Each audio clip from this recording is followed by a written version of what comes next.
ఆమేన్. ప్రేమగల పరలోకపు తండ్రి, కృపయు కనికరమును సమాధానము కలిగిన బట్టి నా దేవా, మీకు వందములు స్తోత్రములు ప్రభు. నన్ను ప్రేమించి రక్షించి సమాధాన స్థితిలో కొనసాగుటకు, సమాధానకరమైన స్థితి కలిగినటువంటి సహవాసమును యేసు ప్రభు నామం ద్వారా నాకు అనుగ్రహించినందుకు మీకు వందనాలు స్తోత్రాలు. దయగల ప్రభు, లోకములో గురుడ్డివానిగా ఉన్నప్పుడు, శత్రు హస్తాల్లో బందీగా ఉన్నప్పుడు, చెరసాల్లో వేయబడినప్పుడు, నేను నిర్మానుష్యం ఉన్నప్పుడు మీ వైపు చూసేటువంటి భాగ్యం యేసు ప్రభు ద్వారా నాకు అనుగ్రహించినందుకు మీకు వందనాలు స్తోత్రాలు.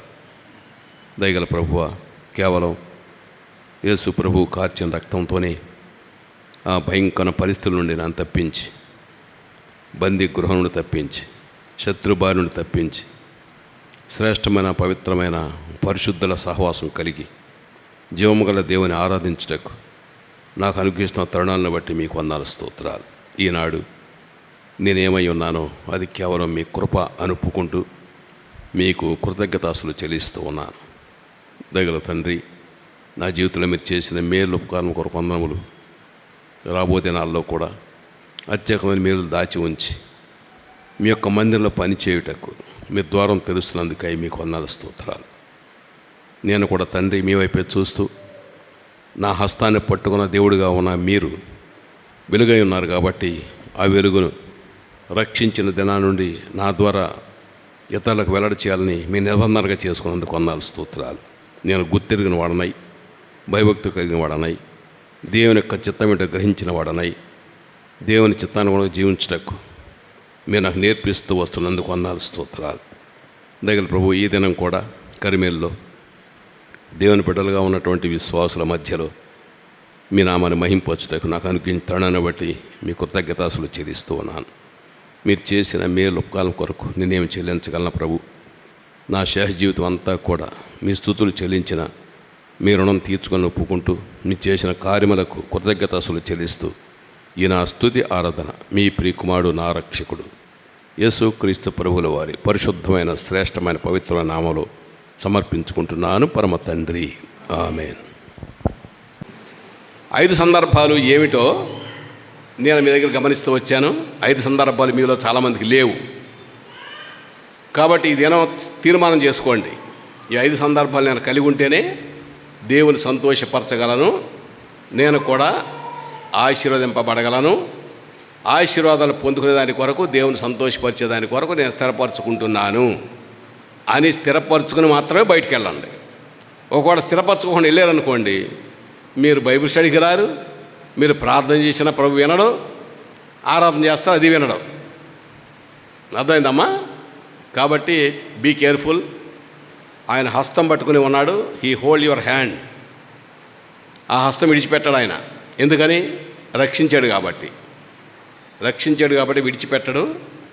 నువ్వు ఎంత ఇగిల్చుకున్నా విడిచిపెట్టాడు ఆయన. కాబట్టి విడిచిపెట్టకుండా ఉండేటువంటి ప్రభువును తృప్తిపరిచే జీవితాన్ని జీవించడానికి తీర్మానం చేసుకోండి. 5 విషయాలు ఏమిటో చెప్తాను, మీరు కంటత పెట్టుకోండి, లేకపోతే రాసి పెట్టుకోండి. మళ్ళీ పూర్తి అయిపోయిన లాస్ట్లో అడుగుతాను ఈ 5 విషయాలు ఏమిటి అని. ఈ 5 విషయాల మీదే ధ్యానిస్తాయి ఇప్పుడు. మొట్టమొదటిది దేవుని భయము. రాసి పెట్టుకోండి, ఎందుకంటే మీరు మర్చిపోతారు. పోయిన వారం విన్న వాక్యం మర్చిపోయి ఉంటారు బహుశా. ఇప్పుడు నేను ఎంత వాకి చెప్పినా మర్చిపోతారు వచ్చే వారానికి. అందుకని కనీసం 5 పాయింట్లన్నా రాసుకోండి. దేవుని భయము కలిగి ఉండుట. రెండవది దేవునితో నడుచుట. మూడవది దేవుని ప్రేమించుట. నాలుగవది దేవునికి లోబడుట. ఐదవది దేవుని సేవ చేయుట. 5 విషయాలు ఎవరైతే కలిగి ఉంటారో వారు మాత్రమే దేవుని బిడ్డలు అని గ్రహించండి. అటువంటి వారు మాత్రమే బలలో చేయబెట్టండి. చాలా సీరియస్గా చెప్తున్నాను, అలవాటు ప్రకారం చేయబెట్టబాకండి. That is not an ordinary table. పరిశుద్ధమైన బల్ల, యేసుక్రీస్తు ప్రభుల వారి యొక్క శరీరము, రక్తము సాదృశ్యముగా ఏర్పాటు చేయబడిన రొట్టె, ద్రాక్షారసం. కాబట్టి ఆయన రక్తంలో, శరీరంలో పాలు పొందేటువంటి ఆధిక్యత పొందుకున్నాడు అంటే ఈ 5 సందర్భాలు కలిగి ఉన్నాడని అర్థం. మొట్టమొదటి ఏమన్నాను నేను? దేవుని భయపడుట. 2 సందర్భాలు చూద్దాం. దానియేలు గ్రంథము 1.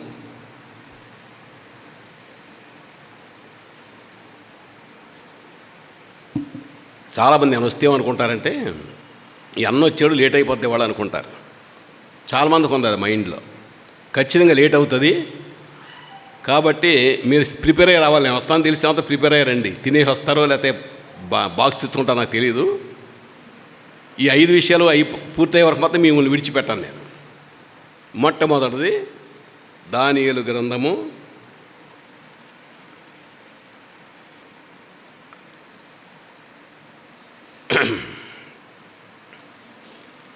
3వ అధ్యాయం. మీరు చదివేవాళ్ళు త్వరగా చదవాలి. 16 నుంచి 21 వరకు చదవమ్మా.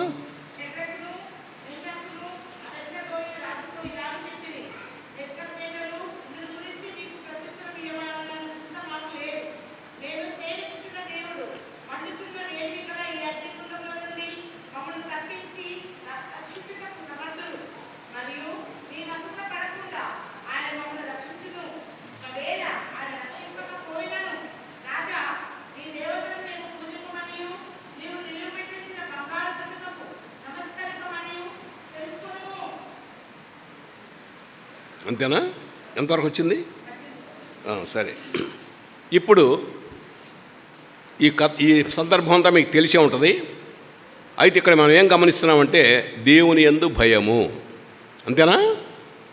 ఎంత భయం ఉందంటే వాళ్ళకి, ఒక రాజు చేతిలో పనిచేస్తూ ఉన్నారు వాళ్ళు. పనిచేస్తున్నప్పుడు కూడా రాజు ఏం చేశాడు? ఒక సందర్భాన్ని ఏర్పాటు చేశాడు. ఆ సందర్భం అంతా మీకు తెలుసు. గ్రంథం తర్వాత చదువుకోండి. నేను టైం అడ్జస్ట్మెంట్ కోసం కట్ చేసుకుంటూ పోతున్నా. వారు ఎంత దైవజనులంటే సృష్టికర్త యొక్క దేవుని యొక్క మహిమను చూసినటువంటి వారు, మహిమను వెల్లడి చేయటకు స్థిరపరచుకున్నటువంటి వారు, దేవుని మహిమ ద్వారా భయభక్తులు పొంది వారి జీవితాన్ని కొనసాగించినటువంటి వారు, వారు నిబంధనగా చేయబడి దేవుని యొక్క మహిమను రాజు దగ్గరే బయలుపరిచేటువంటి ధైర్యం కలిగిన వారు. అది దేవుని భయం అంటే. ఆయన ఏమన్నాడు? మీరు ఏం చేయమన్నాడు? వాళ్ళు ముగ్గురిని ఏం చేయమన్నాడు? ప్రతిమకు. వాళ్ళు ఏమన్నారు? మేము పొరపాటును కూడా చెయ్యము.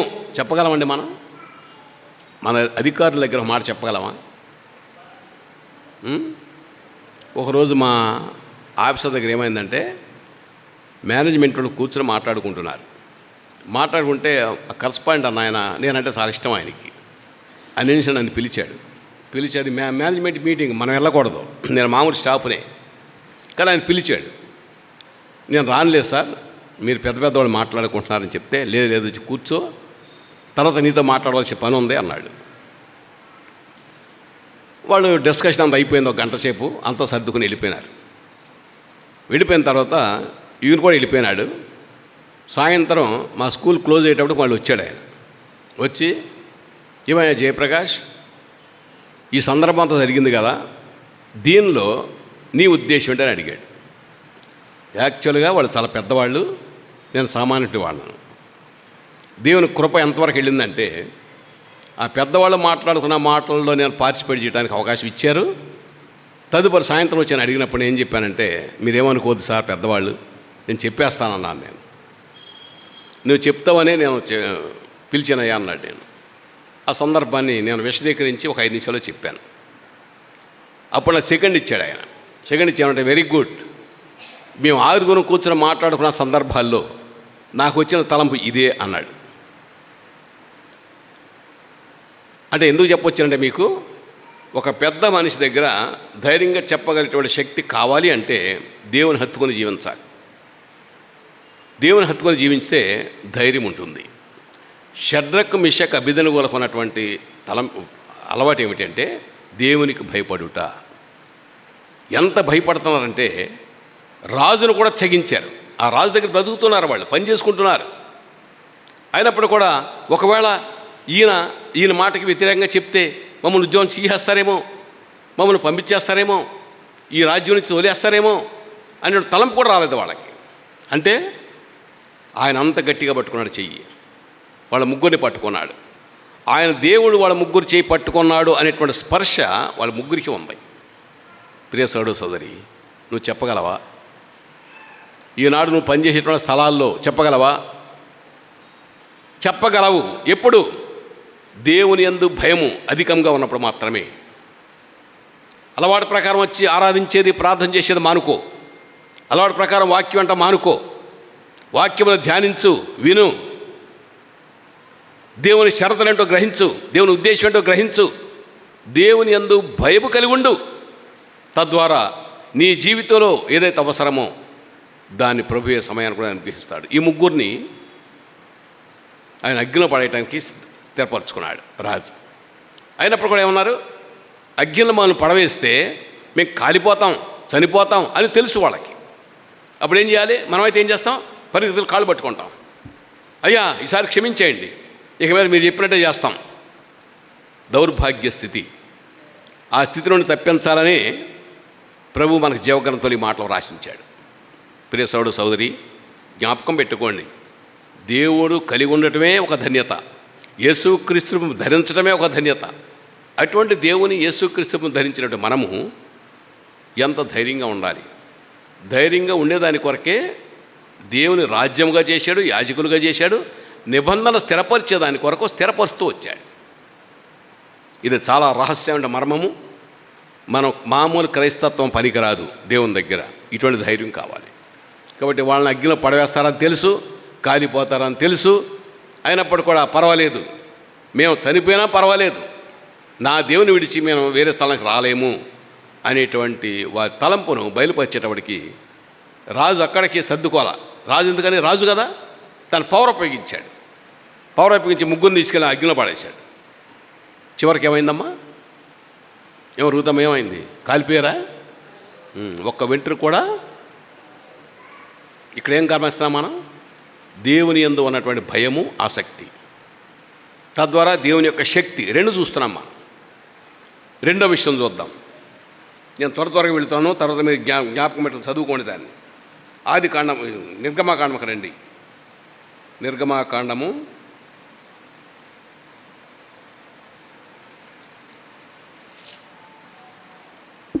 1వ అధ్యాయం 15వ వచనం నుండి చదవమ్మా. 17వ.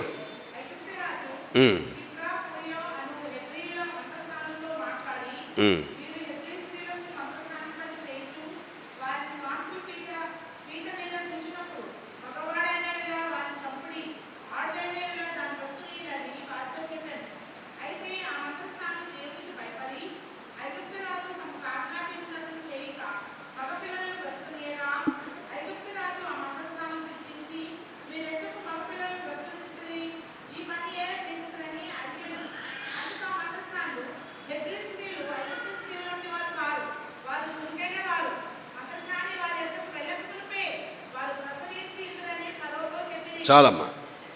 ఏమర్థమైంది మీకు? ఆమె చదివింది ఎంతమంది విన్నారు? ఎంతమందికి అర్థమైంది? చెప్పండి, అర్థమైందా? విన్నారా?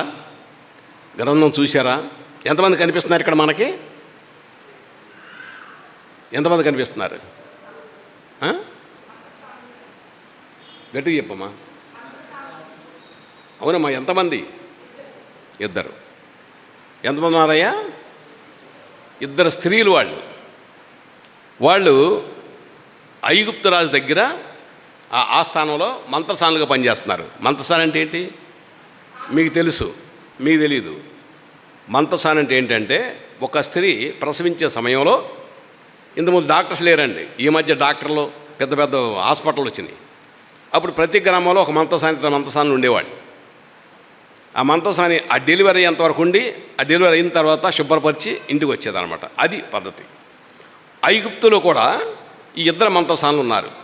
అయితే 2 మంత్రసానులు ఎక్కడ పనిచేస్తున్నారు? ఐగుప్తు రాజ్యం రాజు దగ్గర పనిచేస్తూ ఉన్నారు. ఏం చేయాలి మరి ఇప్పుడు? వాళ్ళు ఏం చేయాలి? ఐగుప్తు రాజు ఏం చెప్తే అది చేయాలి. అవునా? ఎవరు పలకట్లా అంటే సరే వింటలేదా? మీరు గట్టిగా చెప్తేనే విన్నట్లెక్క. నాకు లేదనుకో ముగించేసి క్లోజ్ చేస్తాను. కాబట్టి ఈ స్త్రీలకున్న ధైర్యం మీకుందా? ఎంతమంది ఉన్నారు ఇక్కడ? ఏమన్నారు ఇద్దరు? ఏమన్నారు? ఏమని చెప్పాడు రాజు? ఈ ముగ్గురు షడ్రక్ మిషక్ అబేద్నెగోలు ఆ దేవతకు పూజ చేయకపోతే శిక్షార్హులు అనేటువంటి సందర్భాన్ని అక్కడ గమనించాం మనం. ఇక్కడ కూడా ఏముంది? ఇద్దరు మంత్రసానులు కూడా పరప్పగించాడు ఆయన. ఏమని చెప్పాడు? హెబ్రీలు ఉన్నారు, ఐగుప్తీలు ఉన్నారు అక్కడ స్త్రీలు. ఈ ఐగుప్తు స్త్రీలు ప్రసవిస్తే పర్వాలేదంట, హెబ్రీ స్త్రీలు ప్రసవిస్తే మాత్రం మగపిల్లని ఏం చేయాలి? చంపేసేయాలి. మంత్రసానులా పని చేయాలి. మరి ఇప్పుడు తప్పదు, ఎందుకంటే రాజుగారు ఆజ్ఞ. కానీ వాళ్ళు ఏం చేశారు? దేవునికి భయపడి, they are in fear of God. ఈ రాజు దగ్గర పని ఉన్నా లేకపోయినా పర్వాలేదు, నా దేవుని కార్యమును, నా దేవుడిచ్చిన బిడ్డలు వారిని బ్రతికింపజేస్తామని తీర్మానం చేస్తున్నారు ఇద్దరు. వాళ్ళిద్దరి పేర్లు కంటలు పెట్టండి. ఏం పేర్లు అవి? అందరూ చెప్పాలమ్మ, ఒక్కరు కాదు. పలకటం కరెక్ట్ వస్తుంది తెలియదు నాకు. ఆ ఇద్దరు పేర్లు ఏంటి? షిప్పర్ అంటే షిపోరా అనుకుంటా నేను. అది ఇంగ్లీష్ బైబిల్ చూసి తెలుస్తుంది. ఇంగ్లీష్ బైబిల్ ఉందా? ఏమైనా ఉంది? అది ఇంగ్లీష్లో స్పెల్లింగ్ ఏముంది? షిఫరా అనే పాటకి, మా పేరుకి స్పెల్లింగ్ ఏమైనా ఉంది దానిలో బైబిల్ ఇంగ్లీష్లో? అంటే షిపోరా అన్నమాట. షిఫరా అని తెలుగులో రాశాడు. సరే, ఈ ఇద్దరు స్త్రీలు కూడా దేవుని భయం కలిగిన వారై రాజు ఆజ్ఞను ఉల్లంఘించి, వారు హెబ్రీ స్త్రీలు ప్రసవించినప్పుడు మగపిల్లల్ని వాళ్ళని చంపకుండా ఆపేశారు. అది ఆయన దగ్గరికి పోయింది వార్త. పోయినప్పుడు ఆయన ఏమన్నాడు? ఎందుకమ్మా మీరు ఎందుకు చంపలేదు, ఎందుకు మగపిల్లలు పడుతున్నారు అంటే వాళ్ళు ఏమన్నారు? తెలివి కూడా ఉంది హెబ్రీ స్త్రీలకి. మనకుందా తెలివి? ఏమ్మా ఉందా? తెలివి తక్కువ ఉంటే ప్రభువుని అడగండి, తెలివిస్తాడు. జ్ఞానము కొదువు అని ఉన్న ఎడల ప్రభువుని అడిగినట్లయితే జ్ఞాన వివేకం చదువుకుంటున్నారు కదా మీరు. జ్ఞాన వివేకం మీకున్న జ్ఞానం చాలదు. చదువుకునేటప్పుడు చదువుకున్నది జ్ఞాపకం పెట్టుకొని పరీక్షలో చక్కగా రాసి 100కి 100 మార్కులు రావాలి అంటే జ్ఞానం కావాలి. ఈ లోహ జ్ఞానం చాలదు, దేవుని జ్ఞానం కావాలి. కాబట్టి ఇద్దరు కూడా దేవుని జ్ఞానం కలిగిన వారై వాళ్ళు ఏమన్నారంటే, అయ్యా మేము వెళ్ళేటప్పటికి ప్రశ్న చేస్తాను, మమ్మల్ని ఏం చేయమంటావు అన్నారు. ఉల్టా. అర్థమైందమ్మా? నిజంగా వీళ్ళు వెళ్ళినప్పుడే పుట్టారో మనకు తెలియదు, కానీ వాళ్ళు చెప్పిన సమాధానం ఏంటి? ఈ మమ్మల్ని ఏం చేయమంటారు సార్, మేము వెళ్ళేటప్పటికీ ఆమె గబుక్కుని ప్రశ్నించేస్తుంది అని చెప్తున్నాడు. అది తెలివి అంటే. ఇక్కడ ధైర్యము, తెలివి. దేవుని యందు భయభక్తుల ద్వారా తెలివి రెండు సంపాదించడం. ఆ స్త్రీలు, ప్రియ సహోదరి, ప్రత్యేకించి స్త్రీల గురించి రాస్తూ వచ్చాడు. ఇందాక షడ్రక్ మెషక్ అబేద్నెగో గురించి, పురుషుల గురించి రాశాడు. కాబట్టి ఈ రెండు మనకేం సూచిస్తున్నాయంటే దేవుని యందు భయము కలిగి ఉండవలెను. రెండో విషయానికి వద్దాం. దేవునితో నడవటం కదా. ఆదికాండము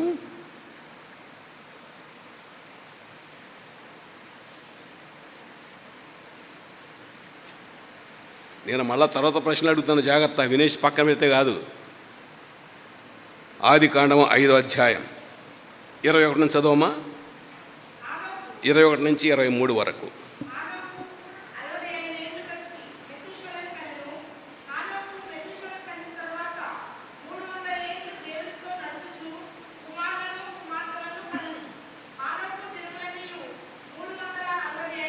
చాలమ్మా. ఇప్పుడు చెప్పండి, హానోకు ఎంతకాలం దేవునితో నడిచాడు? ఎన్ని? 365. ఏం శ్యామల ఎన్ని సంవత్సరాలు నడిచాడు దేవుడు హానోకు? బైబిల్ చూడు, చదవటం రాదా? పోనీ విన్నావా? మళ్ళీ చదువు అమ్మాయి, ఉంటుందేమో చూద్దాం. మళ్ళీ చదువు.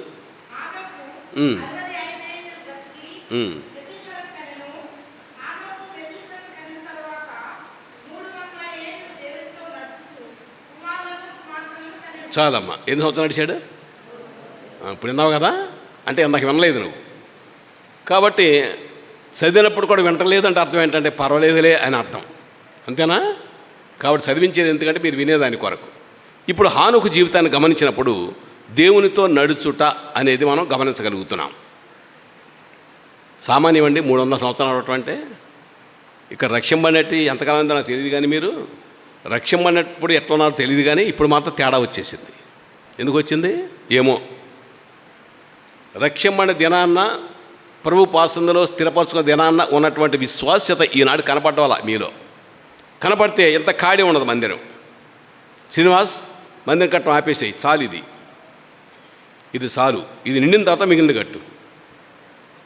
కాబట్టి మీలో ఉన్నటువంటి కొరత ఏమిటి అంటే, దేవుని భయం ఉందో లేదో నాకు తెలియదు, కానీ దేవునితో నడుస్తున్నా లేదో అర్థం కావడం లేదు.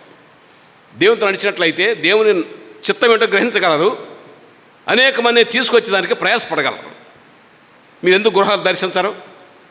ఎందుకు అన్యులతో సహవాసం కలిగి ఉండి యేసు ప్రభు గురించి చెప్పరు? మీ యొక్క పని ఈ ఖాళీ స్థలం ద్వారా కనపడతా ఉంది. స్త్రీలు ఎంతవరకు చేస్తున్నారో, పురుషులు ఎంతవరకు చేస్తున్నారో మాకు అర్థమైపోతూ ఉంది. జాగ్రత్త సుమా, మేమేదో ఒకసారి వచ్చి హెచ్చరిక చేసేవాళ్ళమే, కానీ చాలా కాలం ఉండేటువంటి స్థలం మాత్రం మీరు ఉండేది ఇక్కడే, దేవుని ప్రసన్నత దొరికేది ఇక్కడే, దేవుని ప్రసన్నత చూసేది ఇక్కడే, దేవుని మందిరంలో సదాకాలం ఉండేదాని కొరకు స్థిరపరచుకుంది ఇక్కడే. అటువంటి స్థితిలో నువ్వు సరైన విధానంలో లేకపోతే how you will get the blessings of God? దేవుని యొక్క ఆశీర్వాదాలు ఎట్లా అడగగలవు, ఎట్లా పొందగలవు? You cannot get. జ్ఞాపకం పెట్టుకో, దేవుని మందిరం కళకళలాడుతూ ఉండాలి. ఇప్పుడు కూడా దేవుని మందిరంలో జనం పరిగెత్తు వస్తూ ఉండాలి. ఎందుకు రావడం లేదంటే, నాకు నేనుగానే ఉంటున్నాను. ముందు మన కుటుంబాన్ని సరి చేసుకుందాం, కుటుంబాన్ని తీసుకురావాలి మందిరంలోకి. కుటుంబం వచ్చిన తర్వాత అన్యులకు చూపించాలి, ఇదిగో నేను, నా బిడ్డలు, నా భర్త, నా భార్య, మేమంతా కలిసి మందిరానికి వస్తున్నాం అనేది ప్రక్కింటి వాడు చూడాలా.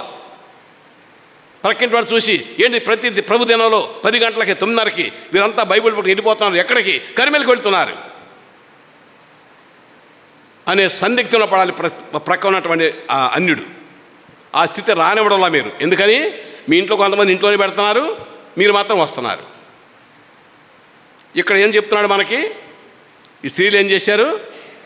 దేవుని భయం కలిగి ఏం చేశారు? వాళ్ళు రాజును కూడా తృప్తిపరచబడేటువంటి విధానంలో సమాధానం ఇచ్చారు. ఆ సమాధానం ఎవరు ఇచ్చారు? దేవుడు ఇచ్చినటువంటి జ్ఞానము. ప్రియ సోదర సోదరి, దేవుని జ్ఞానం కావాలా మీకు? దేవుని జ్ఞానం కావాలంటే దేవుని భయం కలిగి ఉండాలి. తర్వాత హానుకు ఎటువంటి వాడంటే, దేవునితో నడిచేదాని కొరకు తీర్మానం చేసుకున్నాడు 300 సంవత్సరాలు. Is it possible? మన రక్షణ పొంది 10 ఏళ్ళు 10-20 ఏళ్ళు అయ్యి ఉంటుందేమో. ఈరోజు కూడా సణుగుడు గొణుగుడే ఉంది మన జీవితంలో. ప్రేమ లేదు, ఈర్ష ద్వేషములు. 3 సందర్భాలు నేను చెప్తూ వచ్చాను, నా మాట కూడా లెక్క చేయలేదు మీరు. ఏంటి 3 సందర్భాలు తెలుసా? నేను మనసులో దాచిపెట్టుకున్న వాటిని.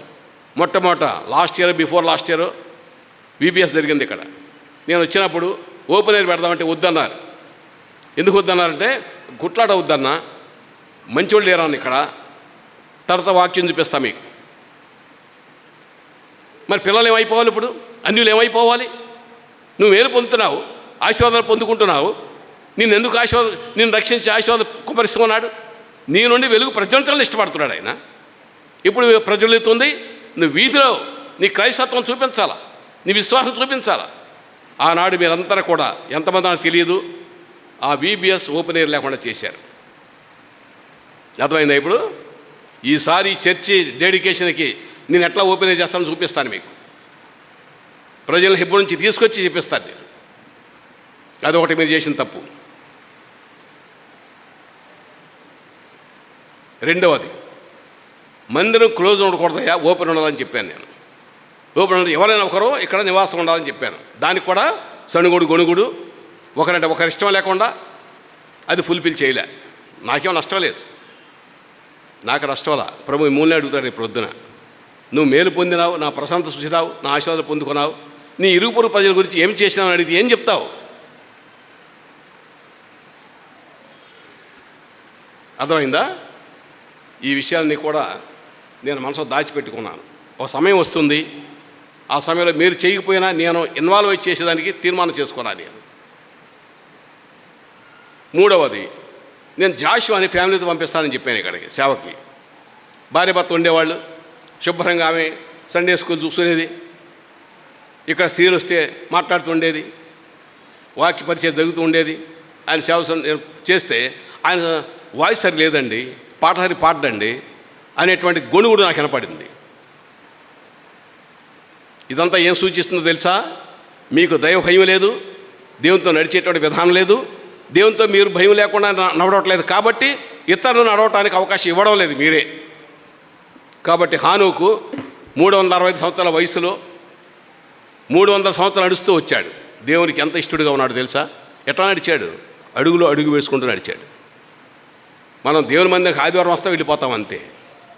అందుకే ఆన్లైన్ వాక్యాలు వింటూ ఉన్నాం. యూట్యూబ్లో ఆన్లైన్లో చాలా వస్తూ ఉన్నాయి, వింటున్నారు. సరే, మన మందిరంలో కనీసం ఆయన ప్రసరణ చూడటానికి మనం రాకపోతే ఆయన వెలుగు ఎట్లా ప్రజలు చేస్తావు? కాబట్టి ప్రియ సోదర సోదరి, హానోకు జీవితాన్ని జ్ఞాపకం చేసుకొని దేవునితో నడిచేదాని కొరకు తీర్మానం చేసుకోండి. రెండవది 6వ అధ్యాయము, ఆదికాండం 6వ అధ్యాయం. ఇద్దరిని చూపిస్తున్నా ఒక దానిలో మీకు. మొట్టమొదటి ఏం చూపించాను?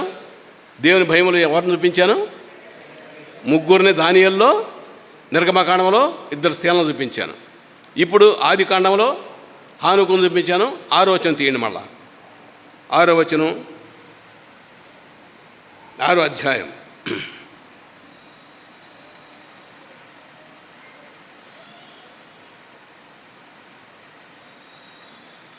ఆరో అధ్యాయంలో 9వ వచనం చదవమ్మా.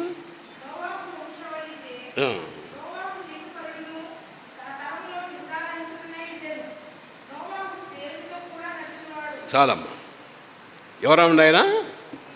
నోవహు. శ్యామల ఎవరైనా? నువ్వు పని చేయమ్మా, నీ పక్కన కూర్చోబెట్టుకోమని. ఆమె దూరం ఉంటలో వింటలేదు వాక్యం. నోవహు కూడా హానోకు ఏ రీతిగా నడిచాడో నోవహు కూడా నడుస్తూ వచ్చాడు. నువ్వు నడుస్తున్నావా? ఆయన నడుచడం ద్వారా ఆ దినాల్లో జరిగినటువంటి సందర్భం ఏమిటి అంటే, అక్కడ ప్రజలందరూ కూడా పాపంలో నిమగ్నమై ఉన్నారు, ఇష్టానుసారంగా జీవిస్తూ ఉన్నారు. కాబట్టి ప్రభు కోపం వచ్చింది. ప్రియ సోదరి, ప్రభు ఎంత మంచివాడో, ఎంత ప్రేమ గలవాడో, ఎంత దయగలవాడో, ఎన్ని విధాలుగా ఆశీర్వదిస్తాడో అంత కోపిష్టి ఆయన. కోపానికి మనం అర్హులు కాకూడదు. ఆయన కోపం వచ్చిందంటే ఒక్క క్షణమే. నోవహు దగ్గరికి ఎందుకు వెళ్ళాడు? మొత్తం సర్వాన్ని చూస్తూ వచ్చాడు.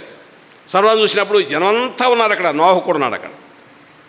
నోవహు దగ్గరికి వచ్చాడు. నోవహు ఎవరతను? నీతిపరుడు, నీతిమంతుడు అని రాసి ఉంది. నిన్ను నన్ను చూసి దేవుడు నా కుమారుడు నా కుమార్తె నీతిమంతులు అని చెప్పేటువంటి స్థితిలో ఉన్నావా? కాబట్టి హానోకు ఏ రీతిగా నడుస్తూ వచ్చాడో నోవహు కూడా ఆ రీతిగా నడుస్తూ వచ్చాడని పరిశుద్ధ గ్రంథం సెలవిస్తూ ఉన్నాయి. హానోకు ఎప్పుడైతే నడుస్తూ వచ్చాడో ఆయన్ని ఈ లోక మరణం చూడకుండానే తీసుకెళ్ళిపోయాడు ప్రభు. మరణం అంటే రుచి చూడాలి ఆయన, భూమి మీద మరణం.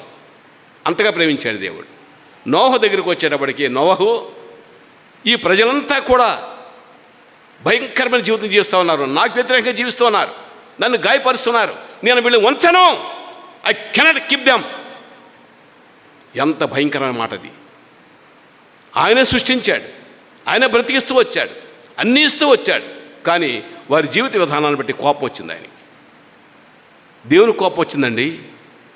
కాబట్టి నోవహు దగ్గరికి వచ్చి, నోవహు నువ్వు నాతో నడుస్తున్నావు కాబట్టి నిన్ను, నీ భార్యని, నీ కుమారుల కోడలను మాత్రం బతికిస్తా, వీళ్ళందరూ తుడిచేస్తా అన్నాడు. తుడిచేశాడు. 40 దినాలు వర్షం తెప్పించి తుడిచేశాడు. వాళ్ళు అనుకున్నారు మబ్బులు పడుతుంటే మబ్బులు బట్టి అనుకున్నారు. వాళ్ళ పనులు చేస్తూనే ఉన్నారు. వర్షం వస్తుంటే కాసేపు వస్తలే అనుకున్నారు. ఇంకా కాసేపు వస్తే అరుగులు ఎక్కారు, ఇంకా కాసేపు వస్తే బిల్డింగ్లు ఎక్కారు. ఇంకేం చెప్పు, ఇంకెక్కడికి వచ్చింది వాన? 40 దినాలంటే ఏకధాటిగా ధారలు కారుతూ వచ్చింది వర్షం. అది బిల్డింగ్ కూడా చాలేదు వాడికి. చెట్లు ఎక్కాడు, చాలలేదు. చివరికి ఏమైంది? కొట్టుకుంటూ ములిసి వచ్చాడు. ఈ విషయాలు చూసినప్పుడు భయం వేస్తుంది. ప్రభువా, ఏమో నా జీవితంలో కొరత ఉన్నదా? కొరత ఉన్నట్లయితే అటువంటి స్థితి నాకు వచ్చేదానికి అవకాశం ఉంది. ఎందుకంటే మీరు ఎంత దిగలవారు, అంత కోపిస్తారో తెలుసు. అందుని బట్టి మీ కోపం నా మీద రానివద్దు ప్రభువా, దయచేసి నన్ను దయతో మీ దయనే కొనసాగిస్తే మీ కృపలో భద్రపరచని ప్రతి దినము ప్రార్థన చేసుకుంటూ ఉంటే మంచిది. ఇద్దరు అయిపోయినారు కదా. ఇప్పుడు 2 అయినాయి అమ్మా. 2ది ఏమైంది? అది మొట్టమొదటిది భయము, 2వది నడుచుట, ఇప్పుడు ప్రేమించుట, దేవుని ప్రేమించుట. చూడండి, రూతు గ్రంథానికి రండి. రూతు గ్రంథము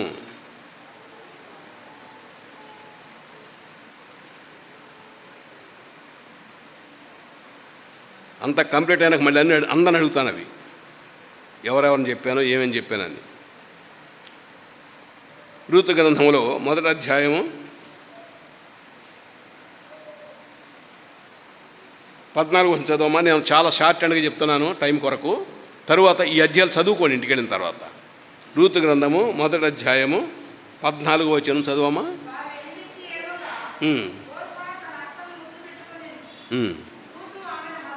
ఒక్క నిమిషం ఆగమ్మా. ఎంతమంది కోడళ్ళు ఆమెకి? 2 పేర్లేంటి? ఓర్ప, రూతు, అంతే కదా. ఆయన చేసిన మొట్టమొదటి తప్పు ఏంటంటే బెత్లెహేమును విడిచిపెట్టి ఎక్కడికి వెళ్ళాడు? మోయాబుకి వెళ్ళాడు. అది ఫస్ట్ మొట్టమొదటి ఆయన చేసిన తప్పు. యవనస్తులారు జాగ్రత్త. ఎప్పుడు కూడా మీరు ఇంట్లో ఉండండి, కాలేజీకి పోండి, చర్చికి రండి, అంతే. 3 పెట్టుకోండి. మీరైనా సరే పని ఉంటే పనికి పోండి, లేకపోతే ఇంట్లో పని చేసుకోండి, మందిరానికి రండి. ప్రతి మనుష్యునికి కూడా ప్రభు ఏర్పాటు చేసింది అది మాత్రమే. కానీ ఈయన అక్కడేదో కరువు వస్తుందని చెప్పి ఇక్కడ పరిగెత్తుకెళ్ళాడు. అదేమైంది? మొత్తానికి తుడి చేసింది అది. ఎవరు చనిపోయినారు? ఆయన చనిపోయినాడు, ఆయన కొడుకులు చనిపోయినారు. ఎవరు మిగిలారు? నయోమి 2 కోడలు మిగిలారు. వాళ్ళు బయలుదేరి వస్తూ ఉన్నారు. బయలుదేరి వస్తున్నప్పుడు పెద్దాము కాబట్టి లోతుగా ఆలోచించింది ఏమిటంటే, అది 2 కూడా యవనస్తులు, నేనంటే వృద్ధురాలిని, నేను ఏదో విధంగా టైం పాస్ చేసుకోవచ్చు, కానీ వీరిద్దరి పరిస్థితి ఏంటని ఆమె ఆలోచించింది. కానీ దేవుడు విడిచిపెట్టలే. ఆమెను విడిచిపెట్టలేదు, రూతుని విడిచిపెట్టలేదు. కారణం ఏమిటి? ఓర్ప ఏం చేసింది? ముద్దు పెట్టుకునే అర్థం ఏంటి? భయ అని అర్థం. వీళ్ళు వస్తా అని అంటే ఇంకా లోకరీత్యా ఆశ ఉన్నదానికి, లోకాన్ని ప్రేమిస్తూ వచ్చింది, అందుకే వెళ్ళిపోయింది. అయితే నయోమి పెద్ద మనిషి కాబట్టి ఏమందంటే ఆమె వెళ్ళిపోయింది కదా, నువ్వు కూడా వెళ్ళు, శుభ్రం సంతోషించండి అని చెప్తే ఆమె ఒప్పుకోలే. ఇప్పుడు చదవండి ఏమంది ఆమె.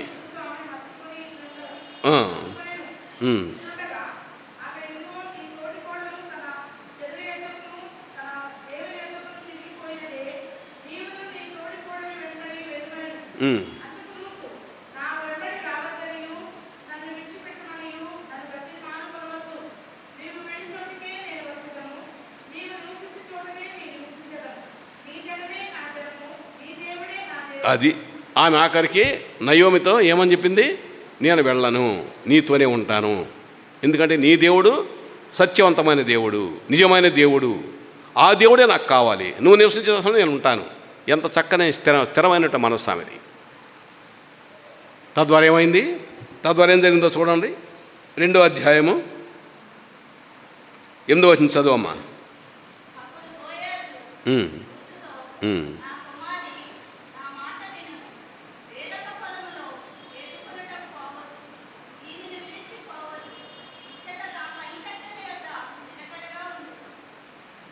చదువమ్మా.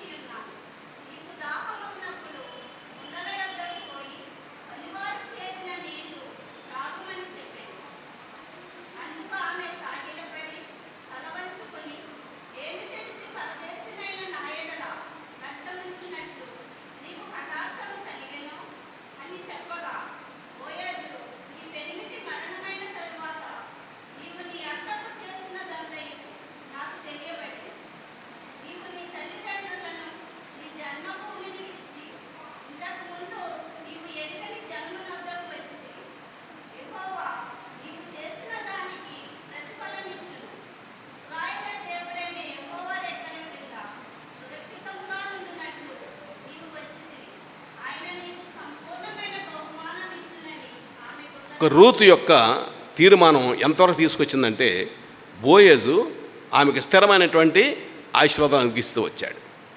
ఏదైతే అవసరమో ఒక వ్యక్తికి అవన్నీ కూడా సమృద్ధిగా అనుగ్రహించాడు. ఎందుకని? నువ్వు మీ అత్తతో ఏమైతే ఒడంబడిక చేసావో అది దేవునికి ఇష్టమైంది.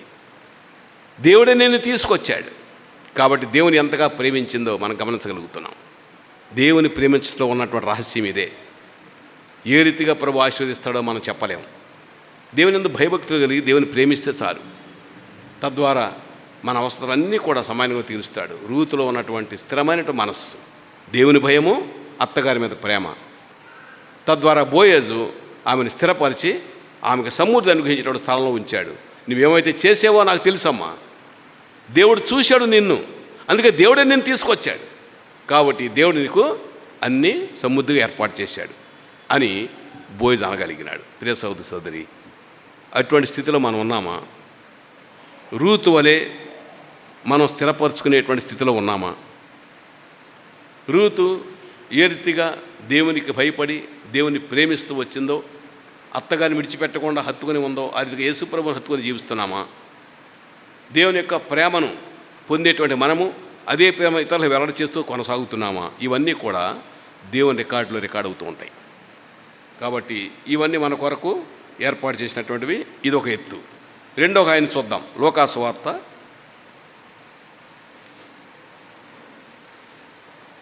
7వ అధ్యాయం రెండో విషయం చూద్దాం.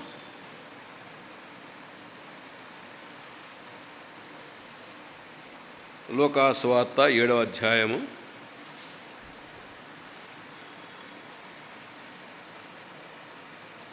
36 చదవమ్మా.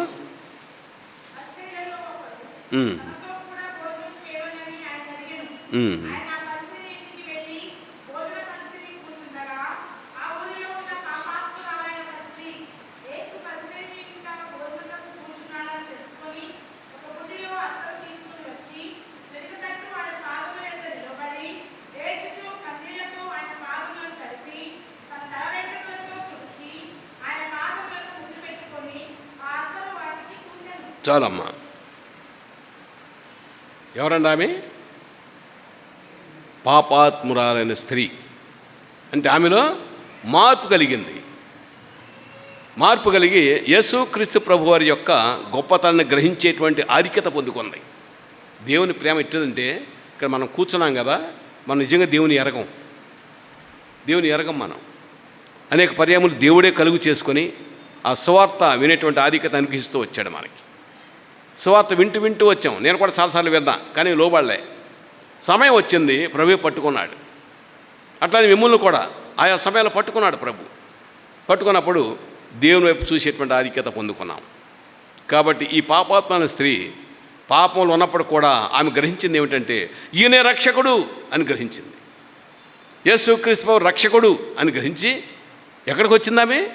ఆయన వేరే ఇంట్లో కూర్చున్నాడు. వేరే ఇంట్లో కూర్చొని వెతుకుంటూ పరిగెత్తుకొచ్చింది.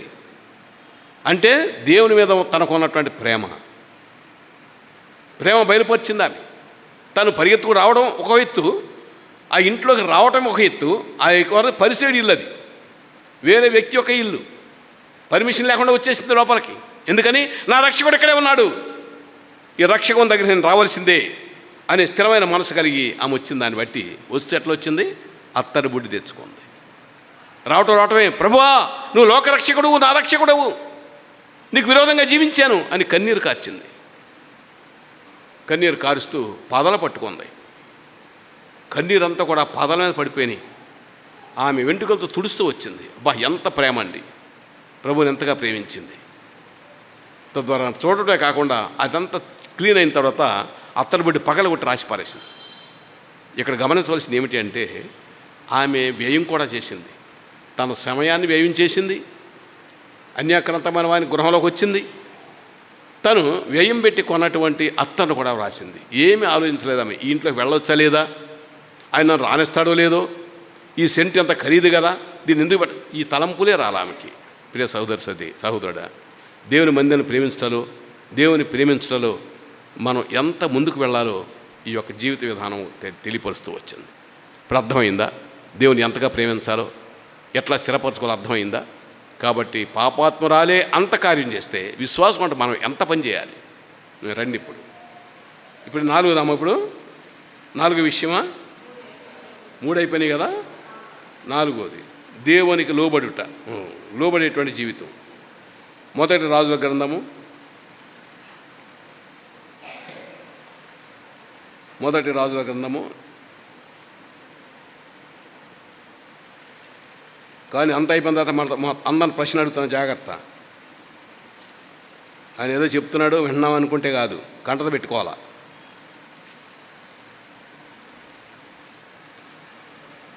మొదటి రాజుల గ్రంథము 17వ అధ్యాయం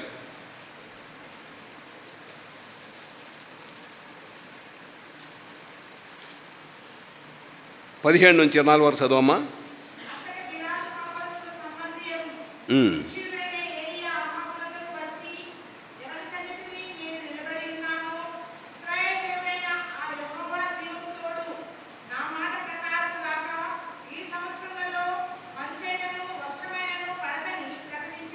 ఏం చదువుతున్నామమ్మా? మొదటి రాజులు 17వ అధ్యాయం 17వ వచనం.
చాలమ్మ.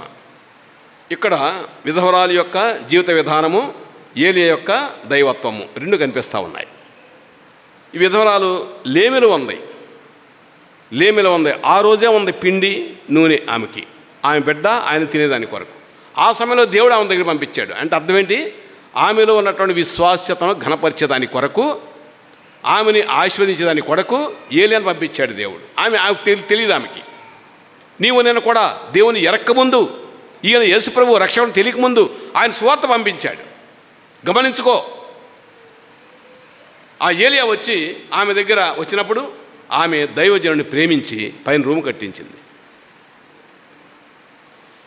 ఆమె ఏ రీతిగా ఆశీర్వదింపబడిందో ఆ గ్రంథాలు మీరు చదివితే అర్థమవుతుంది. తదుపరి ఆయన ప్రార్థన చేసినప్పుడు ఆమెకు సమృద్ధి అనుగ్రహించాడు దేవుడు. మొట్టమొదటి విషయం అది. రెండో విషయం, పిల్లవాడు చనిపోయినాడు. ఆమె నిర్మానుష్యంలో ఉంది. ఉన్నది ఒకటే కుమారుడు. ఏం చేయాలి ఇప్పుడు? నువ్వు దైవజనుడు కదా, నువ్వు వచ్చావు కదా, మన కుమారుడు ఎందుకు చనిపోయినాడు అని ప్రశ్న రేకెత్తించినప్పుడు కూడా ఆయన ఏమన్నాడు?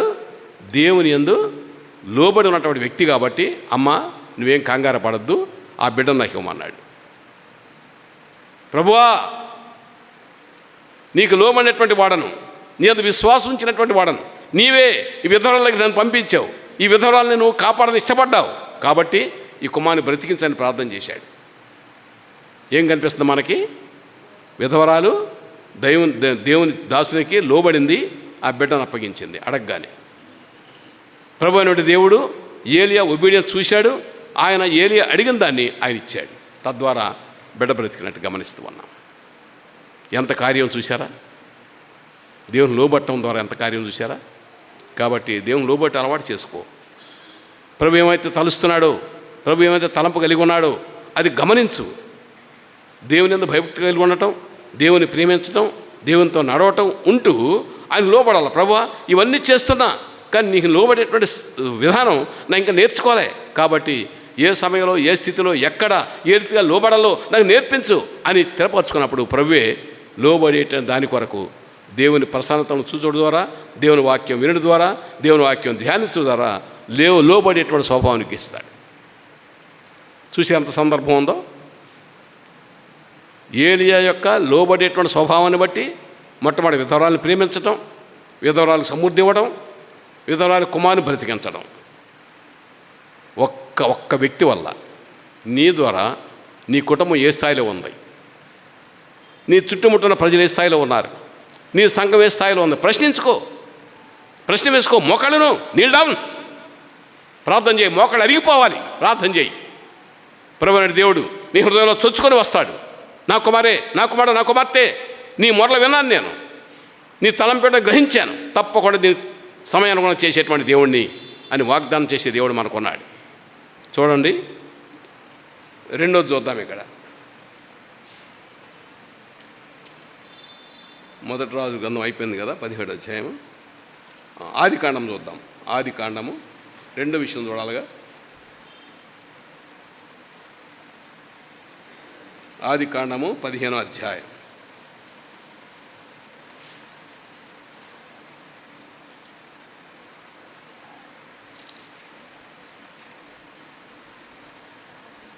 ఒకటి నుంచి 6 వరకు చదువమ్మా.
చాలమ్మా. అతడు యెహోవాను నమ్మెను. ఏ సమయంలో నమ్మాడు? సమయం ఏంటి నమ్మింది? సంతానమే లేదు, సంతానం ఇస్తానంటున్నాడు. వయసు మళ్ళీపోయింది, సంతానం ఇస్తానంటున్నాడు. మనమైతే ఏం చేస్తాం? ఇది అవుద్దో లేదో ప్రార్థన చేస్తానే ఉంటాం. ఆ పక్క నుంచి ప్రార్థన చేస్తేనే ఇది అవుద్దో లేదో, ప్రభు చేస్తాడో లేదో, ప్రభు వింటున్నాడో లేదో, ఇది ఒక అనుమానం పక్కన వస్తుంటుంది. అటువంటి విడిచిపెట్టండి. ఒక్కసారి మనస్ఫూర్తిగా మోకాడని ప్రార్థించినప్పుడు నా ప్రార్థన ప్రభు వింటున్నాడు అనే స్థితిలో నువ్వు కొనసాగాలి. ఇక్కడ అబ్రహాము నిర్మానుషులో ఉన్నాడు, నిరుత్సాహంలో ఉన్నాడు, భార్యతో సహా. దేవుడే దిగి వచ్చాడు దగ్గరికి. ఎందుకని? దేవునికి లోబడినటువంటి వ్యక్తి, దేవుడు చెప్పినటువంటి మాటని తూచా తప్పకుండా నెరవేర్చిన వ్యక్తి అబ్రహాము. అందుని బట్టి అబ్రహామును ఈ రీతిగా ఆశీర్వదించాలని దేవుడే తలంచి వచ్చినప్పుడు కూడా సంభాషణలో దేవునికి ఆయన సంభాషణలో ఆయన నా సంతానమే లేదు కదా అంటున్నాడు. కానీ దేవుడు ఏమో తలంచాడు? సర్వమునిచ్చే దాని కొరకు సిద్ధపడ్డాడు దేవుడు.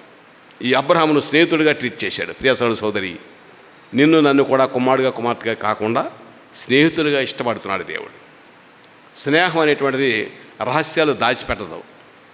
తల్లిదండ్రుల కన్నా అబద్ధం చెప్తారేమో కానీ చెప్పరేమో కానీ స్నేహితుల దగ్గర మాత్రం కంపల్సరీగా చెప్తారు విషయాలన్నీ కూడా. అవునా? దేవునికి అబ్రహాంకు ఉన్న స్నేహం అదే. దేవుడు దాచి ఉంచకుండా చెప్పేశాడు, అబ్రహామా నిరుత్సాహపడకు, నీ సంతానం ఇస్తా అన్నాడు. అప్పుడు వెంటనే అబ్రహాము వయసును వాటిని కూడా తను పట్టించుకోవాలి. ప్రభు చెప్పాడు, నేను నమ్మాను. ఎందుకు వచ్చింది? అది లోబడేటువంటి స్వభావాన్ని బట్టి వచ్చింది. తద్వారా ప్రపంచం ఏ రీతిగా అబ్రహాము ద్వారా ఆశీర్వదింపబడిందో నీవు నేను చూస్తూనే ఉన్నాం, చదువుతూనే ఉన్నాం, వింటూనే ఉన్నాం. కాబట్టి నీ కుటుంబంలో కూడా, నీ జీవితంలో కూడా ఆనాడు అబ్రహాం జీవితంలో చేసినటువంటి కార్యము లాంటి కార్యములు అనేక విధాలుగా చేసేదాని కొరకు సిద్ధ మనసు కలిగినటువంటి వాడు మన దేవుడు. నీకేదైతే అవసరమో మోకాళ్ళను, నీకేదైతే అవసరమో నీకు ఎవరిస్తారనుకుంటున్నావో ఆయన వైపు చూడు. ఎవరైతే చూస్తున్నావో ఆయనకు భయపడు. ఎవరి వైపు చూస్తున్నావో ఆయన అడుగుజాలను అడగడానికి స్థిరపరచుకో. ఆయనకు లోబడు, ఆయన ఆరాధించు, గణపరచు, మహింపరచు, మునొక్కుకో.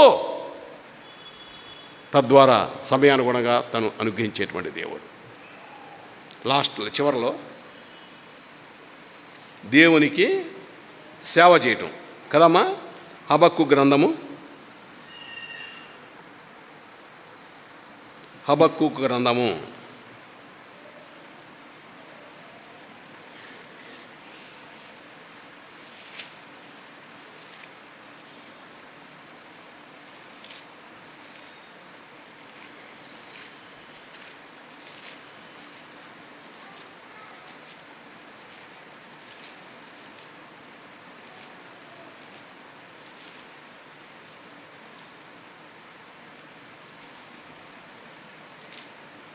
తీశారా బైబిల్?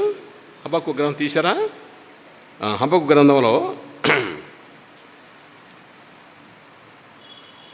3వ అధ్యాయం 17-18 చదువమ్మా. అంజూరపు చెట్లు పూయకుండినను, ద్రాక్ష చెట్లు ఫలింపకపోయినను, ఒలివ చెట్లు కాపు లేక ఉండినను, చేనులోని పైరు పంటకు రాకపోయినను, గొర్రెలు దొడ్డిలో లేకపోయినను, సాలలో పశువులు లేకపోయినను, నేను యెహోవా యందు ఆనందించదను, నా రక్షణకర్త నా దేవుని యందు సంతోషించదను. ఏమన్నా ఈజ్ ఇట్ పాసిబుల్? ఇది పాసిబుల్ అమ్మా. నువ్వు ఒక వ్యాపారం పెట్టుకున్నావు, వ్యాపారం కుంటుపడిపోయింది, ఏం చేయాలి? నువ్వు నిరుత్సాహం వచ్చేస్తుంది, వద్దులే అబ్బా అని తాళం వేసి వెళ్ళిపోతావు. రెండోసారి వేరే వాళ్ళు వచ్చి ఈ వ్యాపారం చేసుకో అంటే, వద్దులే నాయన ఎందుకు వచ్చిన కర్మ, ముందు అంతా అయిపోయింది, ఇంకేం చేస్తాం? అది మన స్వభావం. కానీ హబక్కూకు స్వభావం ఏంటో తెలుసా? నా దేవుని యొక్క ప్రేమ ద్వారా నేను తోట ఏర్పాటు చేస్తున్నాను, నాకు సమృద్ధి ఇచ్చాడు నా దేవుడు. ఆ సమృద్ధి ఇప్పుడు లేదు, లేని సమయంలో జరిగిన సందర్భం ఇది. అయితే ఏం స్థిరత్వానికి వచ్చాడు? ఏమి లేకపోయినా పర్వాలేదు, నాకు ప్రభు ఉంటే చాలు. ఆ మాట చెప్పగలవా? నేను ప్రభు సేవ చేస్తాను, ప్రభుతోనే ఉంటాను, ప్రభువును మహింపరుస్తాను, నాకు ఏం లేకపోయినా పర్లేదు, ఆఖరి చివరికి ఏమీ లేదు ఆయనకి అనుకుందాం కాసేపు ఈ 17-18 వచనాల ప్రకారంగా. అది స్థిరత్వమైనటువంటి విశ్వాసం అంటే. ఈనాడు మనకి లేమి ఉంటే ప్రభుని విడిచిపెట్టేస్తున్నాం, అనారోగ్యం వస్తే ప్రభుని విడిచిపెట్టేస్తున్నాం, ఇంట్లో పరిస్థితులను బట్టి ప్రభుని విడిచిపెట్టేస్తున్నాం. కాదు, ఎటువంటి పరిస్థితులైనప్పుడు కూడా నువ్వు జీవించినంత కాలం కూడా నీకు తోడుగా ఉండేటువంటి దేవుడు, తన హస్తాన్ని ఇచ్చేటువంటి దేవుడు. అయితే నీకున్నటువంటి స్వభావం మార్చుకోవాలి, ఇరుగు పొరుగు వారిని ప్రేమించే విధానం నేర్చుకోవాలి, దేవుని లోబడేటువంటి స్వభావం నేర్చుకోవాలి, దేవుని పరిచయం చేసే దాని కొరకు ఇష్టపడాలి, దేవుని మందిరాన్ని ప్రేమిస్తూ ఉండాలి, దేవుని బిడ్డలను ప్రేమిస్తూ ఉండాలి, దేవుని వాక్యాన్ని ప్రేమిస్తూ ఉండాలి, దేవుని వాక్యాన్ని ధ్యానిస్తూ ఉండాలి. దేవుని వాక్య ప్రకారంగా నిబంధనలు స్థిరపరిచేటువంటి దేవుని చిత్తాన్ని నెరవేర్చేదాని కొరకు నీవు నేను మన జీవితాన్ని కొనసాగించాలి. కాబట్టి హబక్కూకు చెప్పినట్లుగా ఏమి లేకపోయినా పర్లేదు, నేను మాత్రం దేవుని యందు నేను సంతోషించేదను. Is it possible? ఇది పాసిబుల్ అంటమ్మా? చెప్పండి, మీరు న్యాయం చెప్పండి. మీరు ఇది కష్టతరమైన పని. ఒక దినం పని లేకపోతేనే కష్టమైపోద్ది, ఒక పిల్లడు మార్కులు తక్కువ వస్తేనే కష్టం అయిపోద్ది, ఒక పిల్లడు సరిగ్గా ఫెయిల్ అయితేనే కష్టం అయిపోద్ది, గృహంలో ఏదైనా లేముంటే కష్టం అయిపోద్ది. వెంటనే అయ్యో లేదే, లేదని కాదు, లేనట్లుగా ప్రభు చేశాడు. ఎందుకని? నేను సమీపంగా జీవింపజేసుకునేదాని కొరకు, నీకు పని అప్పగించి నిన్ను బహుగా ఆశ్రయించేదాని కొరకు, ఆయన సమీపంగా చేసుకునేదాని కొరకు ఒక్కోసారి లేముని ఏర్పాటు చేస్తాడు, లేముని అనుమతిస్తూ ఉంటాడు, ఇబ్బంది అనుమతిస్తాడు, అనారోగ్యం అనుమతిస్తాడు. అయినప్పుడు కూడా నా ప్రభు నాకు ఏమీ లేకపోయినా పర్వాలేదు, నా గృహం ఖాళీ అయినా పర్లేదు, నాకు అనారోగ్యం అయినా పర్లేదు, నా ఆస్తిపాస్తులు లేకపోయినా పర్లేదు, నాకు ఇల్లు లేకపోయినా పర్లేదు, నేను నా దేవుని స్తుతిస్తాను అనేటువంటి స్థితిలో హబక్కూకు ఉన్నట్లుగా నీవు నేను కూడా ఉండాలంటే దేవుని ఉద్దేశం. అందుకని ఈ యొక్క శ్రేష్టమైన మాటలు మనకు లిఖించి ఉంచాడు. తరువాత చివరిగా దేవుని యొక్క పరిచయం చేయటంలో అపోస్తలుడైన పౌలు ఎంత శ్రమపడ్డాడో మనం గ్రహించి, ఇక మీదట మనం దేవుని మందిరము, దేవుని బిడ్డలను, దేవుని పరిచయం రీతిగా ప్రేమించాలో సంపూర్తిగా మనం తగ్గించుకోవాలి. సనుగుడు గుండు కూడా మానేయాలి, ఈర్ష్యాద్వేషమును మానేయాలి, దేవుని యందు భయభక్తులు కలిగి అధికంగా జీవించేదాని కొరకు ఇష్టపడాలి. దేవుడు నిన్ను నన్ను కూడా దేవునికి రాజ్యముగా, యాజకులుగా చేశాడు. ఎందుకు చేశాడు?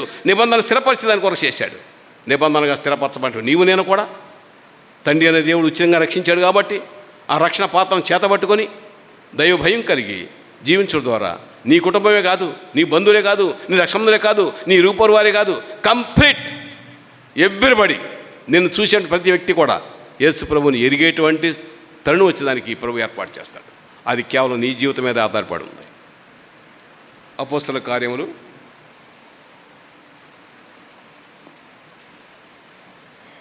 14వ అధ్యాయం.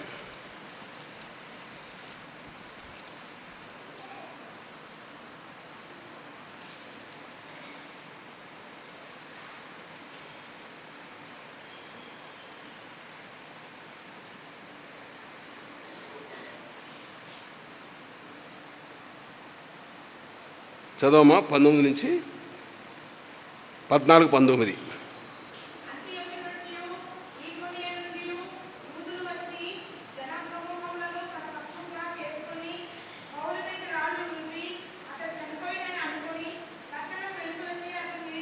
ఒక్క నిమిషం ఆగమ్మ. అపోస్తలుడైన పౌలు దేవుని పని చేయడానికి తీర్మానం చేసుకున్నాడు, దేవుని పని చేస్తూ ఉన్నాడు. కానీ అక్కడ ఉన్నటువంటి వారు ఏం చేశారు? ఆయన్ను రాళ్ళు రువ్వారు. మనం సండే స్కూల్ పిల్లలతో ఓపెన్ చేద్దామంటే ఒప్పుకోలేదు కదా. మరి అపోస్తలుడైన పౌలు సంగతి ఏంటి? ఆనాడు అపోస్తలుడైన పౌలు అమ్మ నాకెందుకులే, శుభ్రం ఇంట్లో నా భార్యతో ఉంటాను ఇక్కడ అని ఉంటే ఏమయ్యేది? నువ్వు నేను అన్నట్టు ఆనాడు మనం వీబీఎస్ ఓపెన్ చేసి ఉంటే కనీసం ఒక్కరన్నా వినుంటారే, ఆ ఒక్కరన్నా మందికి వచ్చి ఉంటారే. అది నువ్వు ఆఫ్ చేసినావు కదా. కాబట్టి అపోస్తలుడైన పౌలు జీవితాన్ని జ్ఞాపకం చేసుకుని పని ప్రారంభించండి. చూడు 19 చదవ మళ్ళీ.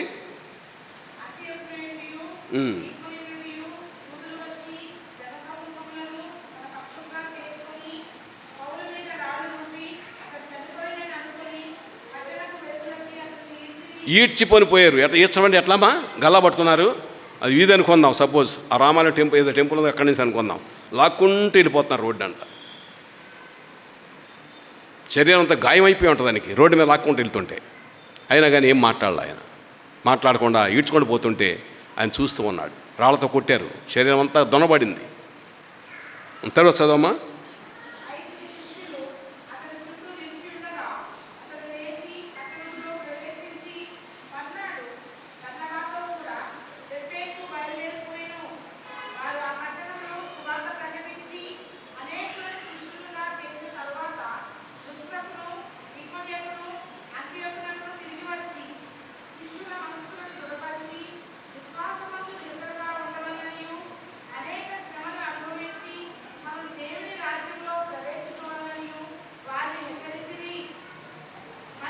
చాలమ్మా.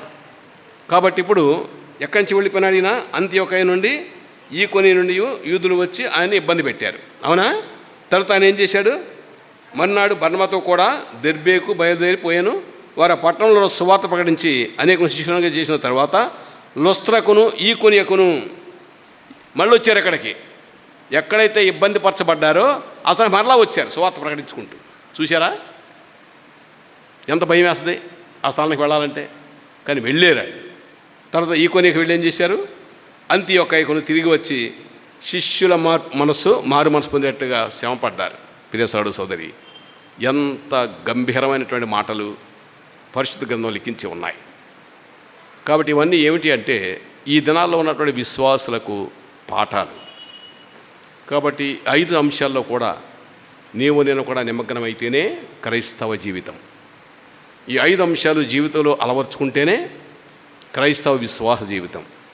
ఈ 5 అంశాలు జీవితంలో అన్వయించుకొని జీవించడం ద్వారానే నీవు ఆశీర్వదింపబడతావు, నీ కుటుంబం ఆశీర్వదింపబడుతుంది.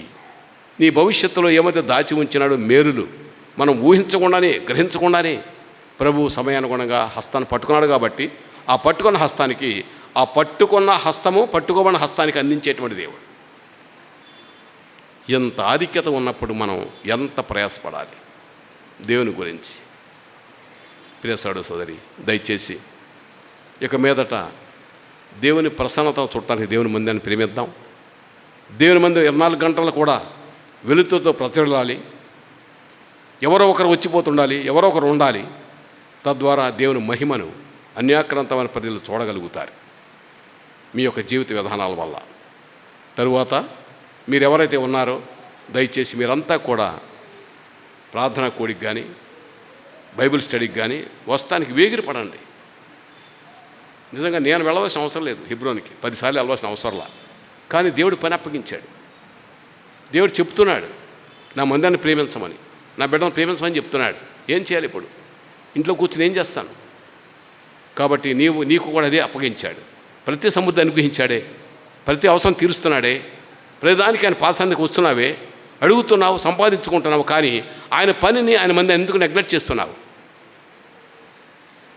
కాబట్టి 5 అంశాలు కూడా ఈ మధ్యాహ్న కాల సమయంలో జీవితంలో అన్వయించుకొని స్థిరపరచుకొని ఇక మీదట ఈ 5 కూడా ప్రజ్వలించినట్టుగా, తద్వారా దేవుని యొక్క వెలుగు నా జీవితం ద్వారా ప్రజ్వలిస్తూ ఉంటుంది. ఎప్పుడైతే వెలుగు ప్రజ్వలిస్తుందో అన్యాక్రాంతమైన ప్రజలు ఆ వెలుగును చూసి, ఆ వెలుగు అనుగ్రహించినటువంటి దేవుని ప్రేమించేదాని కొరకు నీవు కారకులు అవుతావు. అతను దేవుని ప్రేమించట్లేదు అంటే నువ్వే కారకుడివి. ఎందుకని? నీ జీవిత విధానంలో మార్పు లేదు. ఈనాడు మంది ఎంత ఖాళీగా ఉందంటే నాకే అవమానంగా ఉంది. I'm ashamed of it. కాబట్టి శ్రీనివాస్ చెప్తున్నా, ఈ మందిరం అంత చాలు, ఇంకా నువ్వు కట్టేదానికి ఏం పెట్టుకోబాక, ఆఫ్ చేయి.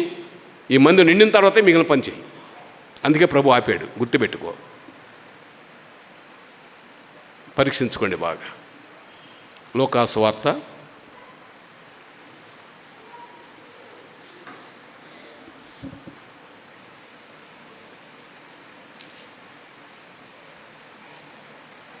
22వ అధ్యాయము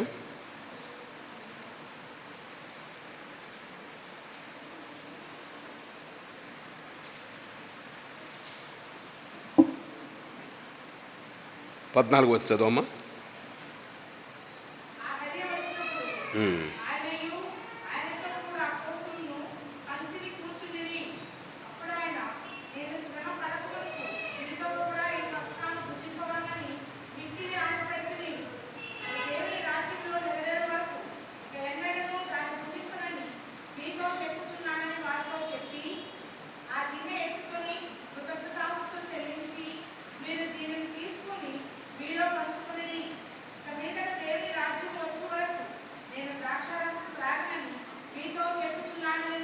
పిమ్మట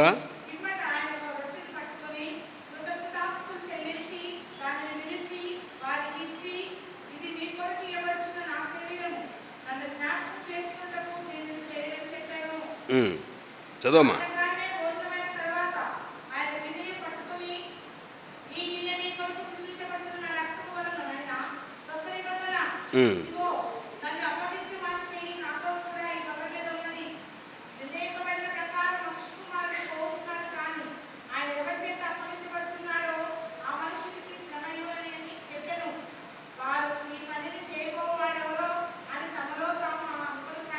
కాబట్టి ప్రభువుల వారు ఎంత ప్రేమ గలవాడంటే కొన్ని క్షణాల్లో అప్పగించబడబోతున్నాడు. అప్పగించబడేటువంటి ముందు కూడా తన శిష్యుల్ని పిలిచాడు. వీళ్ళకి మనం వీరితో పాటు భోంచేద్దాం ఈ చివరిసారి అని తలంపు కలిగి వాళ్ళని పిలిచి చెప్పాడు, ఓపెన్గా చెప్పాడు, నేను తర్వాత మీకు కనపడినని. బల్ల ప్రారంభమైంది. ఆ బల్లలో చేయబెడుతూ ఉన్నారు. చేయబెడుతున్నప్పుడు ఇస్కరియోతో కూడా చేయబెట్టాడు. అందులో ఆయన ముందే హెచ్చరించాడు, నన్ను అప్పగించే చేయి దీనిలో మీలో ఉందని. ఎంత విచారకరమైన విషయం. ఆయనతో ఉంటూ, ఆయన చేత ఆశింపబడి, ఆయన చేత దేవుని కార్యములు చేస్తూ, ఆయన అడుగుజాడలో నడుస్తూ ఉన్నటువంటి ఈ వ్యక్తి నిర్భయంగా బల్ల పాలు పొందుతూ ఉన్నాడు. జాగ్రత్త సుమా, బల్ల అంటే శ్రేష్టమైంది, పరిశుద్ధమైంది. అలవాటు ప్రకారం చేయి పెట్టకో. నీ స్థితి ఏ రీతిగా ఉందో పరీక్షించుకో. నీ చెయ్యి ఏ రీతిగా ఉందో పరీక్షించుకో. నీ హృదయం ఏ రీతిగా ఉందో పరీక్షించుకో. నీ హృదయంలో ప్రభువు నివసిస్తున్నాడు లేదో పరీక్షించుకో. ప్రభువు నివసిస్తున్నాడు, నేను అన్ని కార్యాల్లో కూడా దేవునికి ఇష్టడుగా జీవిస్తాను, ఇష్టడుగా జీవిస్తాను అంటే మాత్రమే చేయబెట్టు. ఈ వ్యక్తి చేయబెట్టాడు, తన జీవితాన్ని పాడు చేసుకున్నాడు, ప్రాణం పోగొట్టుకున్నాడు. అటువంటి స్థితి మన జీవితాలు ఎవరికి రాకూడదని దేవుని ఉద్దేశం. అందుచేతనే జీవగ్రంథములో ప్రభువైన దేవుడు ఈ మాటలను లెక్కించి ప్రతి సమయంలో కూడా మనల్ని మనం పరీక్షించుకునే దాని కొరకు అన్ని విధాలుగా మనతో సంభాషిస్తూ, తన స్వరం వినిపిస్తూ, అనేక మంది ద్వారా దేవుని వాక్యాన్ని పరిచయం చేస్తూ మనం చక్కపరిచే దాని కొరకు ఇష్టపడుతున్నాడు. మనం చక్కపరచబడి భయభక్తులు కలిగి ప్రభువా నీ చిత్త ప్రకారం ఇక జీవిస్తాను అని తీర్మానం చేసుకున్నటువంటి వారు మాత్రమే దయచేసి బలలో చేయబెట్టండి. ప్రభు ఈ వాక్యం దీవించునుగాక. మా ప్రేమగల పరలోకపు తండ్రి, కృపా సత్య సంపూర్ణుడా, దయగలిగినటువంటి దేవ, కృపామయుడా, మీ పరిశుద్ధ పాదములకు వందము స్తోత్రములు. ప్రభు మహోన్నతమైన దేవుడవు, ఉన్నతమైన పరిశుద్ధ స్థలములో ఆశీనుడైన దేవుడవు, భూమి మీద ఉన్నటువంటి మీ ప్రజల మమ్ములను చూస్తున్న దేవుడవు, మా చేతులు పట్టుకున్న దేవుడవు, మా దేవుడవు, మీకు వందనాలు స్తోత్రాలు. ఈనాడు మేము ఏమై ఉన్నామో కేవలం అది మీ కృప అని ఒప్పుకుంటూ, మీరు చేసిన మేలు ఉపకారాలను మనం జ్ఞాపకం చేసుకుంటూ మీకు కృతజ్ఞతాస్తులు చెల్లిస్తూ ఉన్నాం. మీరు అక్కడ ఆలస్యమైతే ఇక్కడ కూడిన మా అందరిని కూడా మీరు జ్ఞాపకం చేసుకొని, ఏదైతే కుటుంబాల్లో అవసరత ఉన్నదో మీరు అవసరత సమయానుగుణంగా తీర్చి మీకు సమీపస్తులుగా జీవించడానికి మీరు కృపను విస్తరింపజేయవలసిందిగా ప్రార్థించుకుంటూ ఉన్నాం. దగ్గర ప్రభు యవనస్తులు ఉన్నారు, వారి చదువుల్లో సహాయం చేయండి ప్రభు. ఆర్థిక అక్కలు తీర్చవలసిగా ప్రార్థించుకుంటూ ఉన్నాం. డ్రైవింగ్ చేసేటువంటి వారు, గృహాల్లో పనిచేసేటువంటి వారు, ఉద్యోగాలు చేసేటువంటి వారందరూ కూడా పేరు పేరున జ్ఞాపకం చేసుకొని మీరు ముందు నడిపిస్తూ పని జరిగించవలసిందిగా ప్రార్థించుకుంటూ ఉన్నాం. వృద్ధులైనటువంటి వారికి ఎవరికైనా అనారోగ్యం ఉంటే దయచేసి మీరు స్వస్థపరచవలసిందిగా ప్రార్థించుకుంటున్నాం. మా ప్రియసవుడు ప్రభుదాసు గారిని జ్ఞాపకం చేసుకుంటున్నాం.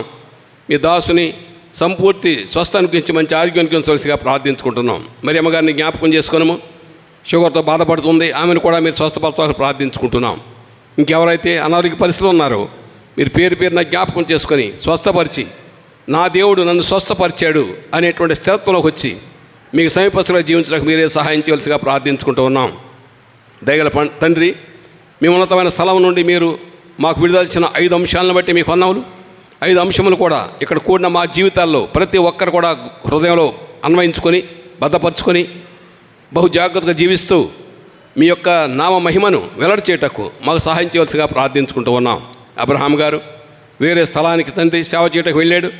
మీరు బలంగా వాడుకుంటున్నారని ఒప్పుకుంటూ మీకు నమస్కరిస్తూ వాడుకొని మంచి ఆరోగ్యంలో ఉంచి మళ్ళీ క్షేమంగా హైదరాబాద్ తీసుకోవాల్సిగా ప్రార్థించుకుంటూ ఉన్నాం. ఈ బిడ్డలందరినీ కూడా జ్ఞాపకం చేసుకున్నాము. కొన్ని కుటుంబాల్లో కొంతమంది రక్షణ లేదు. దయగల ప్రభు దయచేసి కృపగల దేవుడవు కాబట్టి, దయగల దేవుడు కాబట్టి రక్షమనే బిడ్డల ప్రార్థనలు విని రక్షణ ఇంటి వారి కుటుంబీకులను జ్ఞాపకం చేసుకొని వారిని కూడా రక్షించి సంఘంలో ప్రవేశించడానికి మీరే సహాయం చేయవలసిగా ప్రార్థించుకుంటూ ఉన్నాం. దయగల తండ్రి, ఎంతవరకు అలసిపోయినారు ప్రభు, అలసిన దేహములను జ్ఞాపకం చేసుకొనము, నూతన బలము శక్తి అనుగ్రహించము. విన్నటువంటి మాటలన్నీ కూడా భద్రపరచుకొని ఆ రీతిగా జీవించడానికి స్థిరపరచుకోవడానికి సహాయం చేయము. దయగల ప్రభువ, వార కూడికల్లో ప్రతి ఒక్కరు ప్రవేశించాలి, తప్పకుండా మేము పాలు పొందాలన్నటువంటి తలంపు ప్రతి విశ్వాసికి అనుగ్రహించవలసిగా ప్రార్థించుకుంటూ ఉన్నాం. తండ్రి, మందిరంలో ప్రతి క్షణం కూడా ధూపం వేసేటువంటి వారిని మీరు స్థిరపరచవలసిగా ప్రార్థించుకుంటూ ఉన్నాం. మీ యొక్క వెలుగు ఉద్యమములు మందిరం ద్వారా బిడ్డల ద్వారా ప్రజ్వలినట్లుగా మీరు సహాయం చేయవలసిగా ప్రార్థించుకుంటూ ఉన్నాం. పరిశుద్ధ గ్రంథంలో ఎవరైతే మీ అందు ఆసక్తి కలిగి, మీ అందు భక్తి కలిగి మీ మహిమ కొరకు జీవించారు, ఆ రీతిగా కరివేల ప్రార్థనల మంది ఉన్న విశ్వాసులు అందరూ కూడా జీవించడం ద్వారా ఇరుగు పొరుగు వారు కూడా రక్షింపబడి సంఘంలో సమకూర్చబడి జీవముగలని ఎరిగి పరిశుద్ధమైన పాదాల దగ్గర మోకాళ్ళుని ప్రార్థించే కార్యము జరిగించవలసిగా ప్రార్థించుకుంటూ ఉన్నాం. దయగల తండ్రి, చిన్న బిడ్డలను జ్ఞాపకం చేసుకున్నాము, సండే స్కూల్ టీచర్స్ని జ్ఞాపకం చేసుకున్నాము. వారంతో ప్రయాసపడి చిన్న బిడ్డలకు పాఠం చెప్తూ ఉన్నారు. విన్నటువంటి బిడ్డల బాల్యమునందే సృష్టికర్తను ఎరగవలను అనే మీ తలంపు ఈ కరిమేల ప్రార్థన మంది ఉన్న బిడ్డలందరూ జరిగించవలసిగా ప్రార్థించుకుంటూ సండే స్కూల్ టీచర్స్కు బహుమానం అర్పించవలసిగా ప్రార్థించుకుంటూ బిడ్డలు మిమ్మల్ని ప్రేమించి మందిని ప్రేమించి తీసుకొచ్చిన కానుకలను బట్టి వందనాలు స్తోత్రాలు నూరంతలుగా ఫలింపచేసి దాన్ని మీ పని జరిగించడానికి మీరే సహాయం చేయవలసిగా ప్రార్థించుకుంటూ బిడ్డలు తిరిగి గృహానికి వెళుతున్నారు, క్షేమంగా తీసుకుని వెళ్ళము. మీ చిత్తం అయితే యవనస్తుల కూడిక కొన్ని నిమిషాలు కలిగి ఉంటాక మాకు సహాయం చేయవలసిగా ప్రార్థించుకుంటూ నన్ను కూడా భద్రపరచమని మంచి ఆరోగ్యం ఉంచమని కోరుకుంటూ యేసు నామములో స్తుతించి ప్రార్థించి వేడుకొనుచున్నాను పరమ తండ్రి, ఆమేన్. మన తండ్రి అనే దేవుని ప్రేమ, యేసు క్రీస్తు వారి కృప, పరిశుద్ధాత్మ దేవుని యొక్క అన్యోన్య సహవాసము ఇప్పుడు ఎల్లప్పుడూ సదాకాలము తోడు నీడయుండునుగాక, ఆమేన్. వాగ్దానములనిచ్చి నెరవేర్చువాడవు నీవే, వాగ్దానములనిచ్చి నెరవేర్చువాడవు నీవే, నమ్మకమైన దేవా కాపాడువాడవు నీవే, నమ్మకమైన దేవా నన్ను కాపాడువాడవు నీవే, ప్రభువా నిన్ను నే కొనియాడేదన్, హల్లెలూయా పాడేదా, ప్రభు నిన్ను కొనియాడేదన్, హల్లెలూయా పాడేదా, ప్రభు నిన్ను కొని. బోలియే జిందా ఖుదావన్ ప్రభు యీశు మసీకి, త్వరగా రానే ఉన్న యేసు ప్రభునకే హల్లెలూయా. మీ అందరికి వందనాలు.